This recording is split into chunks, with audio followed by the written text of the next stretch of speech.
भगवान देवाधिदेव महादेव को जल चढ़ाते हैं, उसके 5 अलग अलग तरीके हैं। बहुत सावधानी से सुनना कथा, आपकी और हमारी जिंदगी की सार्थकता को सिद्ध करने वाली कथा। आज पंजाब की इस पवित्र भूमि पर अगर यह प्रसंग निकला है तो इसको आप अगर सुनेंगे तो आपका जीवन सार्थक होगा। शिव जी को 5 तरह से जल चढ़ाने का तरीका है। जैसे पंचामृत होता है, दूध, दही, शहद, घी, शक्कर, ये सब पंचामृत के अंतर्गत आते हैं, उसी तरह शंकर जी को 5 तरह से जल चढ़ाने का क्रम वर्णित किया गया। अब उसको समझेंगे, बहुत सावधानी से समझिएगा। पहला, जल लेकर आए, सीधे डायरेक्ट शंकर भगवान के शिवलिंग पर चढ़ा दिया। यह प्रथम जल का चढ़ाने का तरीका। दूसरा, जहां से पानी बहकर जाता है, जहां से जल बहकर जा रहा है, उसके ठीक विपरीत जल उत्तर में जा रहा है, आप दक्षिण में खड़े होंगे और दक्षिण में खड़े होकर उत्तर की ओर मुख करेंगे और शिव जी को जल समर्पित करेंगे। यह रोग मुक्ति करने वाला है और हमारे रोग पर हमें विजय प्रदान करने वाला है। यह जल चढ़ाने का तरीका। एक, सीधे मंदिर में गए, लोटा भरकर जल उठाया, शिव जी को चढ़ा दिया। दूसरा, जल जहां से पानी बहता है, शिव जी का चढ़ा हुआ जल जहां से बहकर जाता है, उसके ठीक विपरीत में शिव जी का जल इधर जा रहा है तो तुम यहां खड़े हो, तुम यहां बैठो, यहां मत बैठना, यहां मत बैठना, इधर बैठो। अगर रोग का निवारण है तो यहां बैठकर। तीसरा, अशोक सुंदरी से जल चढ़ाते चढ़ाते शिवलिंग तक लेकर जाना और शंकर भगवान के शिवलिंग पर पूर्ण जल समर्पित करना। यह तीसरा तरीका। यह कार्य की सिद्धता के लिए। हम जब किसी से आस न लगाकर परमात्मा से विनती करते हैं तो वो विनती करने का तरीका। तीसरा। चौथा, शिव जी पे चढ़ा हुआ जल 5 जगह पर समर्पित करना। गणेश जी, कार्तिकेय, अशोक सुंदरी, शिवलिंग और जलाधारी। ये चौथा क्रम है। जब जिस नारी का, जैसे एक पत्र है, देखिए,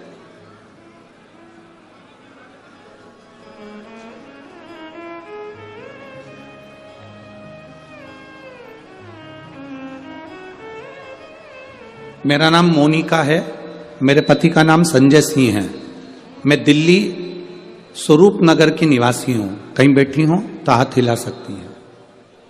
अगर कहीं बैठी हो तो हाथ हिला सकती हैं। मेरा नाम मोनिका है, मेरे पति का नाम संजय सिंह है। मैं दिल्ली स्वरूप नगर की निवासी हूं। मेरा फोन नंबर ये है। कहीं बैठी हैं? अच्छा, सीढ़ी पर है। ठीक है, आप हाथ हिला दीजिए। श्री शिवाय नमस्तुभ्यम।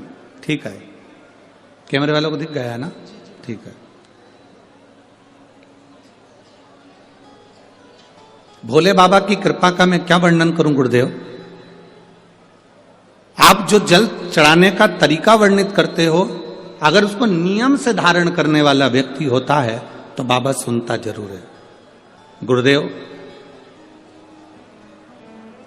2013 में मेरी शादी हुई, मुझे संतान का सुख नहीं हुआ।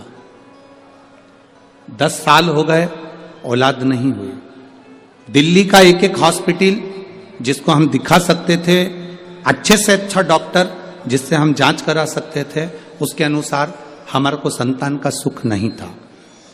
आयुर्वेदिक डॉक्टर, अंग्रेजी दवाई, होम्योपैथिक सब कराई, IVF भी कराया तो भी संतान का सुख नहीं आया। आखिरी में डॉक्टर ने कह दिया, इधर उधर मत भटको, तुम्हें संतान नहीं होगी। जिसने जहां कहा हम वहां पर भी गए, गोदी भरवाई, झोली भरवाई, पर संतान नहीं है। गुरुदेव, मेरे बाबा की कृपा किसको कहते हैं? आपने बेलपत्री के वृक्ष के नीचे जल चढ़ाना, उसमें से जल बचाकर शिव जी को समर्पित करना, सफेद आंकड़े की जड़ का प्रयोग करना, ये बताया था। और मेरे बाबा की कृपा से मेरा गर्भ ठहरा। मेरे बाबा ने मुझे आज 10 साल के बाद औलाद दी है। मैं उसको यहाँ प्रणाम कराने के लिए लेकर आई हूँ, उसको नमन कराने के लिए लाई। बच्चा लाए हैं क्या साथ में? बाबू को लाए हैं क्या? नहीं लाए? ठीक है, मैं प्रणाम करने के लिए लाई हूँ। गुरुदेव, बाबा बाबा है। बैठिए बहन, शिव तत्व है। एक जल चढ़ाने का तरीका, शिव जी को हम जो जल चढ़ाते हैं उसका एक तरीका भी हमारी जिंदगी में अगर हमने उसको स्मरण में रख लिया तो हमारी कार्य की सिद्धता को सिद्ध कर देता है, हमें सफलता की ओर लेकर चले जाता है। सीधे जल चढ़ाना, दक्षिण में बैठकर उत्तर की ओर मुख कर कर जल चढ़ाना, अशोक सुंदरी से लेकर शिवलिंग तक जल चढ़ाना, 5 स्थान पर गणेश, कार्तिकेय, अशोक सुंदरी, जलाधारी, शिवलिंग पर जल चढ़ाना 5 स्थान पर, ये चौथे नंबर का। और 5वां जल समर्पित करना,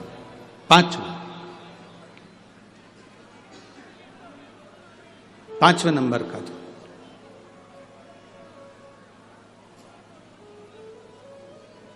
शिव जी को 5वें नंबर का जो जल आता है, जो जलाधारी है, ऊपर जिसमें पानी भरा रहता है और नीचे एक एक बूंद टपकता रहता, जलाधारी में जल समर्पित कर कर उसी जल को बचाकर अशोक सुंदरी वाली जगह पर थोड़ा सा चढ़ाकर उसी में से जल शिवलिंग पर जब हम समर्पित करते हैं तो हम जिस कार्य के लिए जा रहे हैं वो कार्य सफल होता है।